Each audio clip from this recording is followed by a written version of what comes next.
Okay, folks, Insidious, The Red Key. It's Mike's instant movie review. I believe I saw Insidious. I guess it was the second one. I guess there's three movies now. I get all these fucking horror franchises fucked up in my mind. But I think it was just about a year ago, July of 2022. I was in Tampa Bay working on my own film career, believe it or not. And I happened to get away and go into this fucking AMC theater and see Insidious. And I think before that, there was another Insidious movie, I guess 10 years ago. Now, here's the problem. I went to this one tonight, Insidious, The Red Key, or The Red Door, Insidious, The Red Door, thinking that I had all this shit worked out.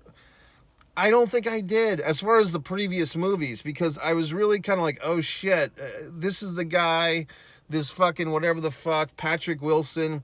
He's the guy from the Conjuring movies, which are great. That's really my favorite horror franchise now, the Conjuring, the Annabelles, and then the other one is A Quiet Place. But I'm like, what movie is this Insidious thing? Like, I couldn't really remember. And so that was, I don't know how much of a difficulty that was for me to fully enjoy this movie, but I was in an auditorium that was pretty packed tonight on a Wednesday night, and the movie actually got a clap from the audience for a horror film at the end. So that should tell you something. A lot of suspense, like a lot of classic horror. You're looking at something and then you hear a little crinkle of a noise and then, big scary thing. So tons of that type of shit. So if you are wondering, should you see the movie or not? If you're a horror movie fan, yeah, I'd say definitely see this one. You might want to brush up on the other Insidious films. I think there's only two other ones before this one. I believe the way that it goes is this third one is a direct sequel to the first one, and the second one is like a standalone other family thing or something. So I don't know. I mean, I liked it. My mind was wandering. I was kind of thinking about the audience. And look, folks, I'm not trying to get hashtagged into oblivion. I'm just making observations. I'm living in a city with a pretty high population of African American folks. And a lot of African American people were in this auditorium tonight for this horror movie. And I've noticed that's a trend, okay? Can I delicately say that? That when I go to horror movies, typically on the first night or the second night of its run, a lot of black people love fucking horror films. And that go back to your, stand-up comedians. I don't know if it was Eddie Murphy or somebody else was kind of observing that, like, white people are stupid because they never leave the house. And they were talking about, like, Poltergeist and, The Exorcist and stuff like that. And it's always, not always, but a lot of times it's like, it feels like this has been going on since the 70s or the 80s. A lot of white faces on the screen in these horror films and a lot of black people in the audience, having fun. So, I don't see a problem with it. I'm just observing it, okay? And this is nothing new or fucking radical. And yes, exceptions galore, okay? But I think there's something fun for the black audience to kind of like see the white people go nuts. You know what I mean? And I'm enjoying it too. So what the fuck? But the smart thing, like things like The Blackening, which is a movie that I saw a couple of weeks ago, which I've reviewed politely. That movie had a funny tagline, The Blackening, we can't all die first, because it's an all-black cast in a horror film. And the joke is that in horror movies, the black character always dies first. So if you have a whole cast full of black people, they can't all die first, which is, it's funny, So, so going back to this, in this movie, perhaps wisely, they have a couple of prominent African-American characters to bounce off these crazy white people. And the movie, some of the madness of the son, because now we're dealing with, what's his dick, Dilbert or Dalbert or whatever the fuck his name is. The guy looks like fucking Eddie Vedder. It's kind of funny. He goes to this liberal arts college. He's all fucked up because when he was 10, Dalton, I guess he was possessed. He goes to this liberal arts college. His dad brings him there. And I guess the backstory is that in the first movie, the dad went insane and almost killed him. And they've all blacked this out with fucking hypnotherapy. And he goes to the fucking college and spoilers, by the way. He discovers that he's been given a female roommate, which is wow, So I mean, him and this young African American actress, who's pretty good. Chris is her character's name. Chris and Dalton are assigned as roommates, and you're kind of wondering, are they gonna fuck? I mean, what else are they gonna do? You know what I mean? But they don't. They do have a kiss, and she becomes in the way that I saw this movie, folks, and call me an asshole if you want. I think that a vast part of this movie was seen through Chris's eyes. Like, Chris is as the black female character, she's kind of the representation of the audience, seeing this crazy white boy Eddie Vedder fuck lose his goddamn mind because he's haunted by all the memories. So, and she's trying to help him, and she's a tinge sassy. She's not 100% sassy, but she's sassy. She's got some sass to her, but not a whole lot, not overtly sassy. I thought it was good. But I mean, I was kind of, this is when I watch these movies, I'm like, why aren't they fucking? Like, they have a little kiss, but it's almost a kiss of convenience. If you're going to do the interracial romance, why can't they touch each other? Why can't they express their feelings for each other? Why are we limited to them just being friends? Okay. But yeah, I thought Chris, whoever the actress was good.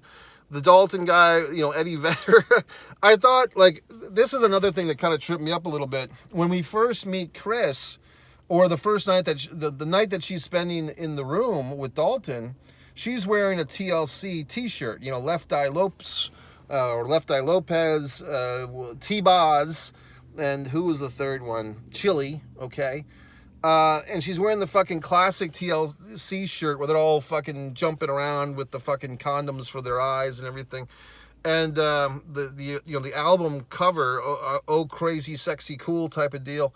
So it's like, and then this fuck, he's wearing like the jean shorts and he's looking really like an Eddie Vedder wannabe. I was thinking, is this part of the movie taking place in 1992? But then he's using his cell phone to communicate with his father, and there was no cell phones in 1992, as far as I know. So there you go. I just thought it was interesting, like, and I thought, here's the thing, like, when I watch these movies, sometimes I want to add dialogue to them.